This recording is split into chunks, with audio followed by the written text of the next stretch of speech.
Maintenant, voilà la situation que nous avons devant nous. Dieu a dit, n'est-ce pas? Dieu a dit, ne fais pas. Dieu a dit clairement au prophète à lui-même, ne fais pas. Quelqu'un, un prophète, un vrai prophète, vient lui dire que Dieu a dit que fais. Bon, attends, l'esprit me dit que vous n'avez pas bien compris. Attendez, j'arrange d'abord mon habit bien pour encore bien expliquer, parce qu'il y a les gens qui ne comprennent pas. Bon, j'ai arrangé mon habit. Dieu a dit, ne fais pas. Dieu lui-même, Jésus-Christ, a ouvert sa bouche. Il a dit avec sa bouche, ne fais pas. Maintenant, quelqu'un d'autre, un vrai prophète, à qui Jésus parle, Jésus lui parle. Ce n'est pas que c'est un faux prophète. Jésus lui parle. La personne là à qui Jésus parle vient dire aussi avec sa bouche. Jésus a dit fais. Et maintenant, le prophète écoute celui-là qui dit que Jésus a dit de faire. Alors que Jésus lui-même a dit ne fais pas. Et la Bible dit qu'il va mourir. Et on va me l'enterrer comme un incognito. Ça veut dire qu'on ne va même pas ça. Parce qu'on ne savait pas d'où il venait. On savait qu'il venait de Juda, mais on ne connaissait pas sa famille. Donc on va le jeter quelque part. Parce que Dieu va dire que tu ne vas même pas être enterré là où tes parents sont enterrés. Maintenant, tu m'écoutes. L'esprit me dit que précise quelque chose avant de continuer, avant d'expliquer. Parce que je voulais expliquer, mais l'esprit me dit de continuer. Allons dans Deutéronome chapitre 13 avant d'expliquer, parce que je voulais expliquer quelque chose. Deutéronome chapitre 13. Deutéronome chapitre 13. Lisons à partir du verset 1. La parole de Dieu dit, s'il s'élève au milieu de toi un prophète ou un songeur qui t'annonce un signe ou un prodige, et qu'il y ait accomplissement du signe ou du prodige dont il t'a parlé en disant, allons après d'autres dieux, des dieux que tu ne connais point et servons-les, tu n'écouteras pas les paroles de ce prophète ou de ce songeur, car c'est l'Éternel, votre Dieu, qui vous met à l'épreuve pour savoir si vous aimez l'Éternel, votre Dieu, de tout votre cœur et de toute votre âme. Vous irez après l'Éternel, votre Dieu, et vous le craindrez. Vous observerez ses commandements, vous obéirez à sa voix, vous le servirez et vous vous attacherez à lui. Deutéronome chapitre 13, verset 1 à 4. J'ai lu ça plusieurs fois dans ce studio, plusieurs fois même. Mais aujourd'hui, c'est spécial. Maintenant,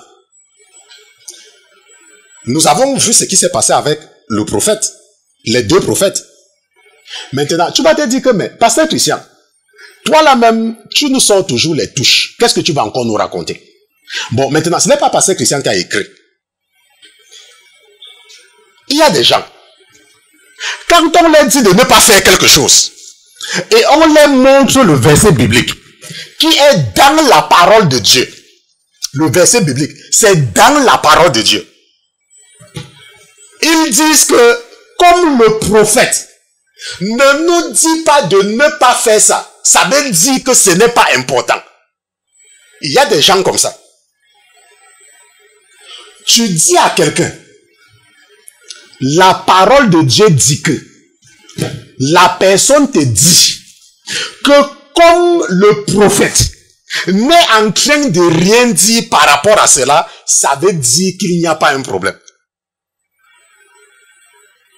La parole de Dieu te dit.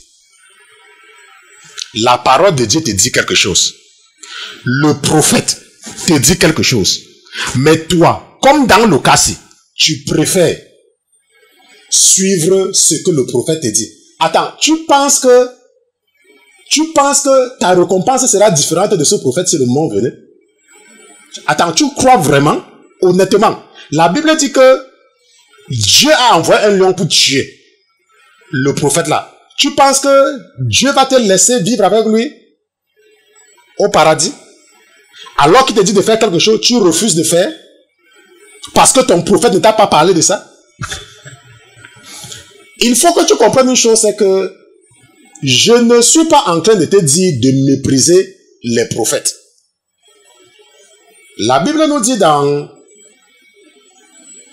La Bible nous dit dans 1 Thessaloniciens, chapitre 5, verset 20 à 21, que ne méprisez pas les prophéties, mais examinez toutes choses, retenez ce qui est bon.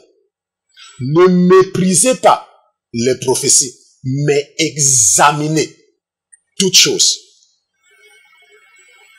Examinez toutes choses. Parce qu'il y a des femmes, parce qu'elles partent dans une certaine église d'un prophète illuminé, parce qu'elles partent, je ne sais pas, je ne sais pas là où elles partent. La Bible leur dit qu'une femme ne doit pas mettre les ornements sur elle, n'est-ce pas? Mais parce que le prophète ne dit rien, elles se disent que ce n'est pas important, mais elles espèrent qu'elles iront au paradis. Elles espèrent. Parce que le prophète ne dit rien, alors que tu leur montres le verset biblique. Il y a un temps dans mon église, j'ai eu un problème.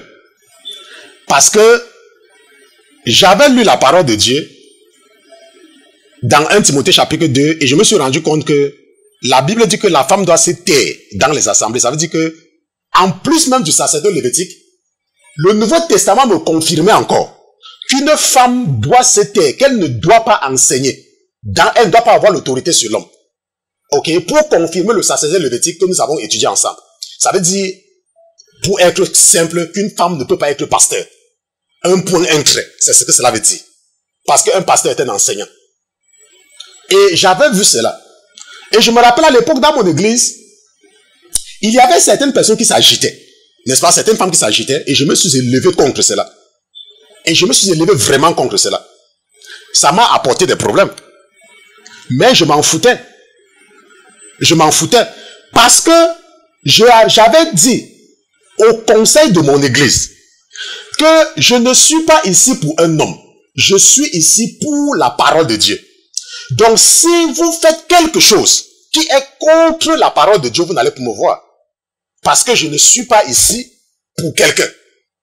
Je suis ici pour la parole de Dieu.